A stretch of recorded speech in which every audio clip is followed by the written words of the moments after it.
Sabi nila malaki naman yung sinasahod namin dito. Totoo naman. Compare talaga sa Pilipinas, mas malaki yung sinasahod dito.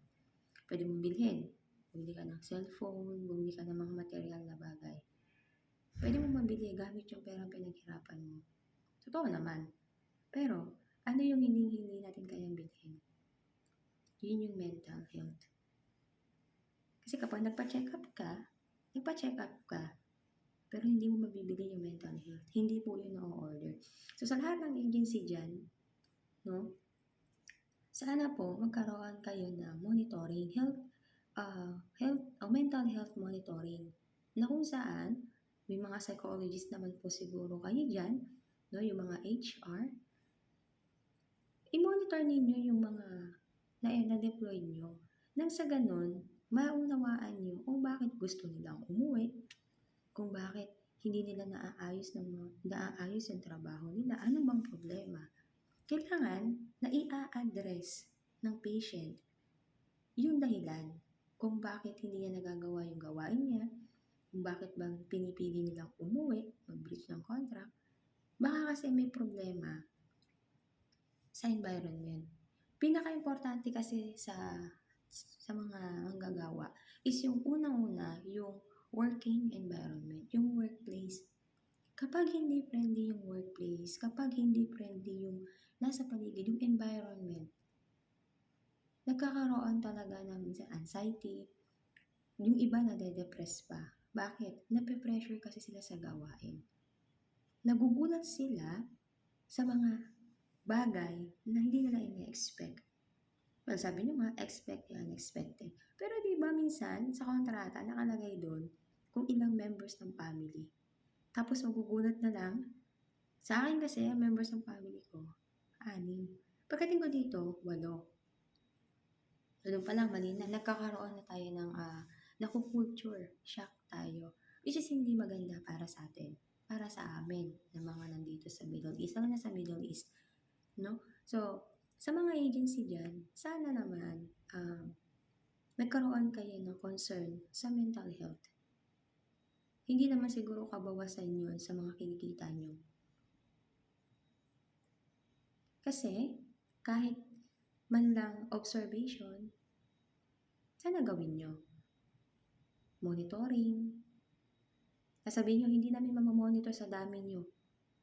Eh di magkota kayo. Diba? Magagawa naman kasi yun eh. I-monitor nyo yung mga tao nyo kung anong problema nila. Baka kasi yung iba dyan, nag-iisip na magpakamatay, tapos wala kayong pakialam. Action lang kayo kapag may namatay na. Bakit? Kasi nga, takot kayo masilip kayo ng government. Bakit pinabayaan nyo? Hindi lahat ng umuwi talagang gustong umuwi. Siguro yung iba, pinipili na lang umuwi kasi hindi na nila ma-endure. Yung tolerance kasi natin iba-iba. Maaaring hindi na nila kayang i-tolerate. Tapos tatawag sa agency. Imbis na tulungan, imbis na payuhan, kasi ganito naman dapat ang gagawin ng agency eh. Kapag tinawagan kayo o nag-complain sa inyo ang isang tao, pakinggan nyo yung side niya. Hindi nyo pwedeng sabihin na ang trabaho mo dyan, anong ginagawa mo dyan? Di ba nandiyan ka para magtrabaho? Yes, definitely, nandito ka para magtrabaho. Pero di ba dapat mas maging friendly kayo para matulungan nyo yung taong mag-grow sa abroad. Yung mental health awareness, dapat mas i-improve nyo. Dapat mas pahalagahan nyo yung mental health ng mga dinedeploy nyo, lalo na dito sa Middle East. Kasi nga, pag nangyayari, pag na-deploy na, wala na, hindi na nagparamdam, tapos, i-manipulate yung mga tao, yung mga employee, para magmukhang mali. Mali na naman kami. Tama na naman kayo. So, yun yung napapansin ko sa lahat. Diba? Dami nagre-reklamo. Yung iba pera, hindi binibigay yung sahod. Pero ako, ang main reason ko kung bakit, unang-una, yung mental health. You must check the mental health, the tolerance, kung kaya ba niyang i-endure. Kasi kung hindi, ilipat nyo. Baka di siya satisfied or baka hindi yun yung hinahanap ng katawan niya na trabaho. Baka mas mabigat yung trabaho niya doon or kaya naman magaan nga, pero yung utak niya bugbog naman sa kung ano-ano yung mga sinasabi. Diba? Mas pahalagahan natin yung mental health kasi yung pera may babalik yan, pero yung buhay hindi na. Kaya sana maging aware po tayo sa kung ano yung kaya nating ibigay para sa mga tao na nandito, ng mga Pilipino na nandito, mga baguhan man yan, datihan man yan. Maging aware po sana tayo, magkaroon tayo ng concern, hindi lang dahil sa pera. Maging makatao naman tayo, kayong mga agency.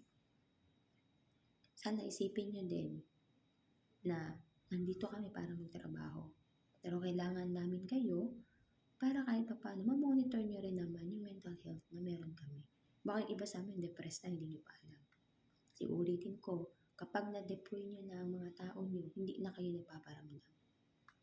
Kapag nagreklamo sa inyo, kapag binalik sa inyo, imbis na, alam niyo yun, kinukonsulta nyo dapat eh. Gawin natin yung free psychology. Hayaan nyo silang magsalita. Saka kayo mag-comment. Nang sa ganun, magkaroon sila ng lakas ng loob, i-open up. Nag-speak out. Para nang sa ganun, mag-voice out. Nang sa ganun, maunawaan nyo sila. Kasi ito lang yan. Hindi nyo mauunawaan ng isang tao kung mas inuuna nyo isipin kung paano kayo magre-reply sa kung ano yung sinasabi nila. Hindi nyo sila iniintindi.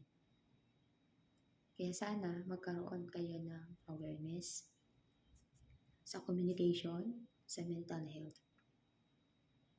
Kasi pag hindi nyo ginawa yan, marami pang mga Pilipino ang magsasuffer sa depression at anxiety.